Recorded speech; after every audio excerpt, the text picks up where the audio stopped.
Hi everyone, I'm Angel, and this is my final for my Movies to Multimedia class at Berkeley City College for the fall 2023 semester. My topic today is I want to talk about KGO radio, basically, closing. They went from, well, here we go. So I call it The Day Radio Died and Went Online. Some say it was video that killed the radio star, and some say it was the internet that killed radio. Well, on October 6th of 2022, KGO Radio 810 fired its entire staff and switched from news and news talk to sports and gambling discussions. As we learned in our first few weeks of class, mass media has evolved over the centuries into various forms. Oral storytelling has been with humans before we started cave painting, 40,000 years ago. The Epic of Gilgamesh is considered the first epic recorded by humans. It's just the first, I guess, the one that survived, but that dates back to the 7th century. 2,000 years later, Gutenberg invented the modern printing press, like in the 1400s. His printing press revolutionized the way printing was done.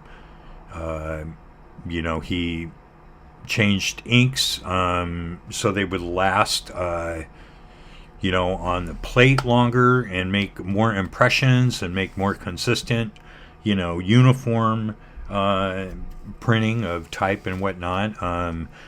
Because of his work with metal, he was able to make metal alloys that were not only strong and hold up to like the multiple uses of the press, but could also be easily reformed into other letters and whatnot as needed. Then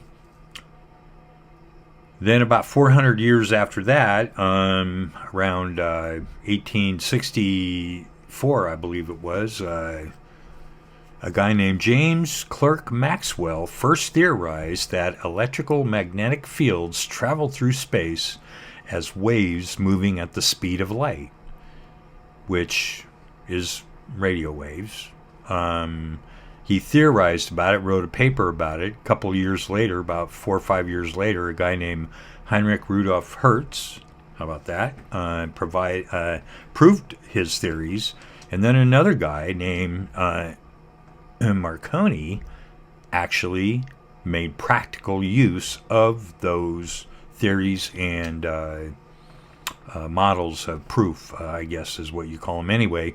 One of the things Marconi did is he was able to transmit Morse code over the airwaves without wires. His first attempt was about a half a mile, about a kilometer, but then he got the idea of putting the transmitter on a pole, right? And then he grounded the wire into the earth and increased his power a little bit to the transmitter. And he was able to not only increase his distance to about 4 kilometers, about 2 miles, but he was also able to transmit around hills and trees. And that was around 1866.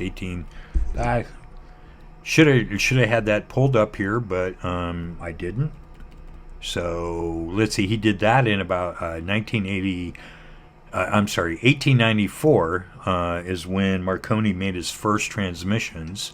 1897, he opened a radio station on the Isle of Wight in Great Britain.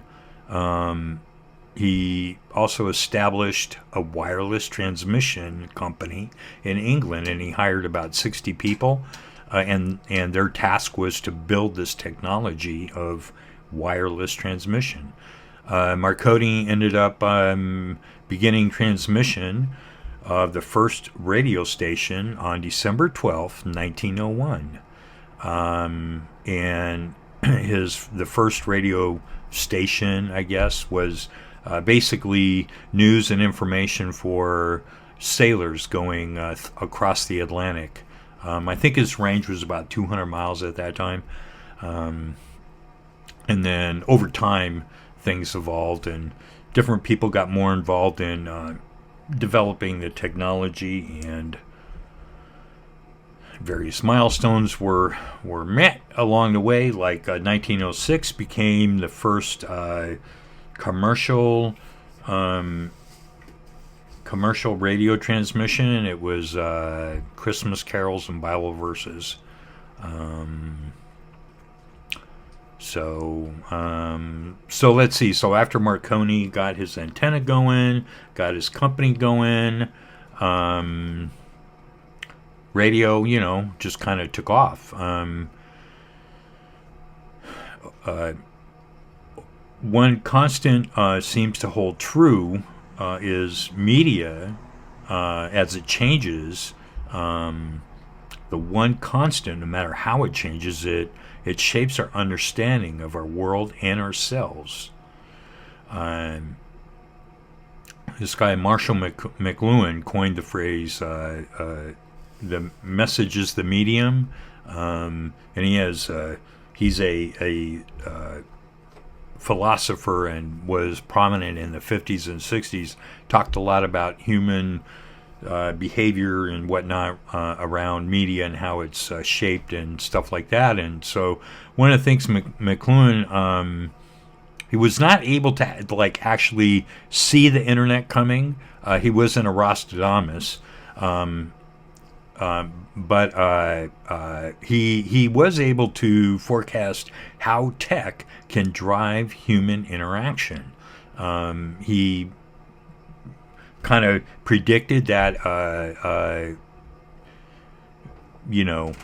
movies and radio would end print media and basically lead to an overload of information, and then that would sort of drive people into how we interact with ourselves and the environment, and ourselves. There's a link in here to Jefferson Graham's website. Jefferson Graham is a former reporter on tech for USA Today, and now he has his own YouTube channel. It's a great site for photography using iPhone and Samsung, and just a wealth of information about all things kind of tech. jeffersongraham.substack.com. Jefferson, and I provided a link in here too where he talks to one of the on-air personalities from KGO Radio about basically the day they got fired and how that kind of has impacted and changed things, and kind of what next steps to take, which I thought was a really interesting kind of approach to the whole thing. A lot of people would probably sit around and kind of reminisce about all the evil that was thrown upon them by being blah blah blah, right? Well, Jefferson actually does he's really pragmatic. He has kind of a way of looking at things half full. So anyway, he has an article in there. He like I say, he talks a lot about how to get started on YouTube. I think it's a great lesson on how new tech actually makes it easy for anyone to create digital media, and how to access the platform. It's not just a good read on how to, but he shares snippets of watching his father create a television station from scratch. People used to do that. So, News Talk gets shut down, right? No big deal, right? Well, it's a huge signal to everyone that corporations are more interested in short term gains, abandoning the true reality for a contextual one, reporting, on kind of like what they want, fueled by sponsors. Um, the legacy of the 80 years that KGO committed to ethical reporting with integrity. They had investigative skills strong enough. They presented these really well constructed pieces on issues and events affecting the local community. I mean, just real quick, some of the people that they had on there was Dr. Bill Wattenberg. He was a UC professor who kind of lived up in Alpine County, up in the Redwoods. For all I know, he had a redwood tree up there that he was living on the top of. But he was very good about keeping people aware of things going on in the environment in the community, and how municipalities were kind of like stamping out wildlife in various ways, and then how corporations were polluting the airs and doing it with our money and doing it in secret and lying to us the whole time, and the result of all that was Governor Pete Wilson ended up being recalled, and Schwarzenegger was voted in as governor. Don't really know if that was good or bad, but it's an example of the power of what talk radio can do. And Bill Wattenberg was on like in the middle of the night, but you could ask him all kinds of questions about stuff. One of his passions was the salmon runs and trying to prevent salmon from going extinct. Ray Taliaferro, he was a midnight guy, but he was an African American man, one of the first African American men on mainstream radio, basically talking about things that he felt were important. He was, he is a member of the Radio Hall of Fame, and sadly he passed a few years ago. Jim Eason, another great guy. He was a guy from North Carolina, but he was a radio personality. He lived in San Francisco a long, long time. As he approached his retirement age, he decided he wanted to go back to North Carolina. So KGO built a remote situation for him to be able to broadcast from North Carolina and still live in North Carolina, but still be in touch with the Bay Area. In a lot of ways, KGO was really revolutionary because before, like the internet, they were doing stuff like that. I can't remember what year Jim was on, but I'm pretty sure it was, before streaming and stuff like that. So anyway, I won't go down the list. I actually was on the radio show. There was a evening program. One of the hosts, Lee Rogers, was a nice enough guy, but he was somewhat of a right wing bend with a very liberal leaning. And one evening, the conversation came up about trans people, and this is like in mid 80s,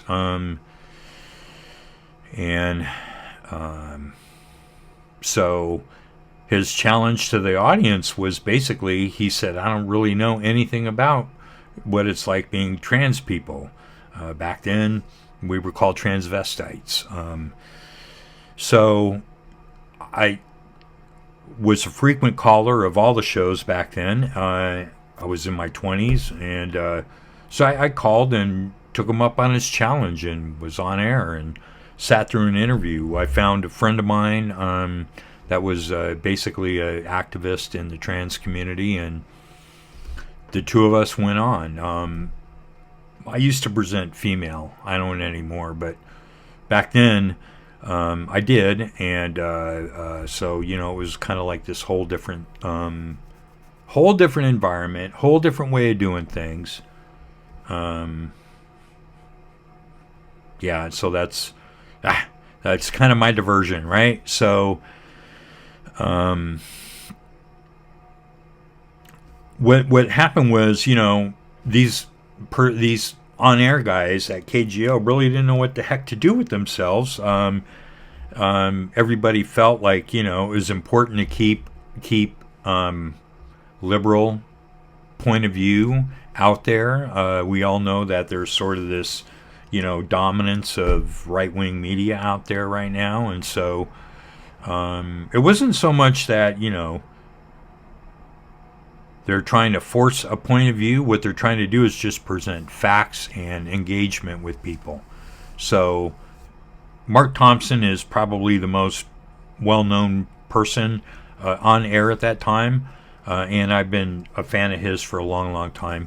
Mark is the famous dancing weatherman. He's also the if you've ever seen the movie The Day After Tomorrow, starring Dennis Quaid, about global warming and whatnot. Mark's role in that movie is the crux of the whole movie. It's key to the whole movie. If it wasn't for Mark, that movie would have never happened. Why? Watch the movie. Spoiler alert.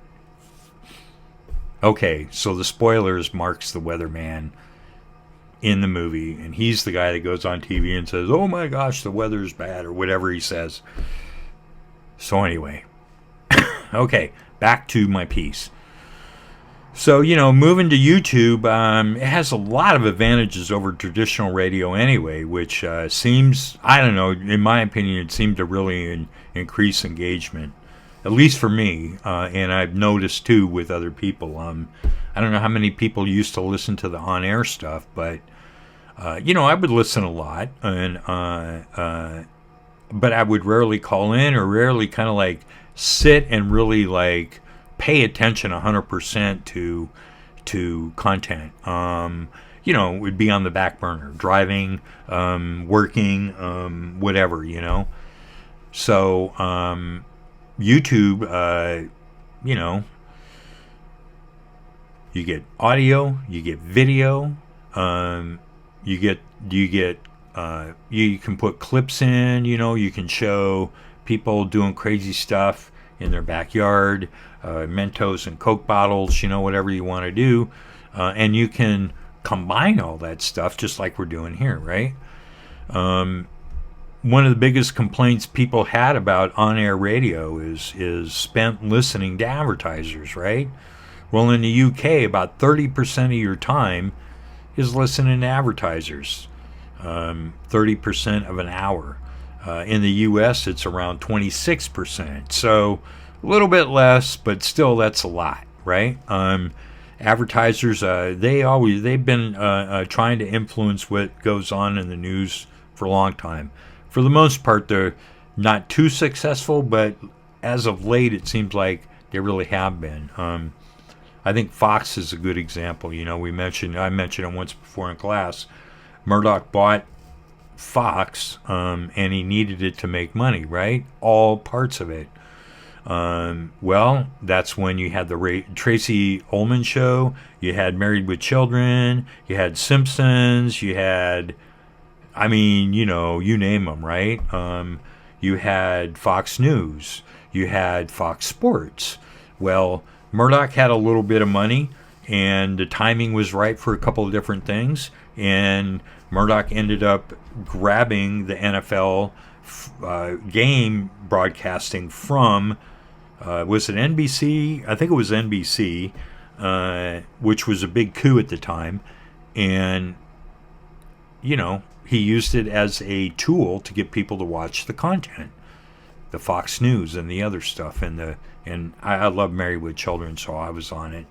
And The Simpsons and Tracy Ullman and In Living Color and a bunch of other stuff that, was really good and lasted a while and probably could have gone on longer, right? But, one of the things about moving to a platform like YouTube is the subscribers, the listeners, the people that are there.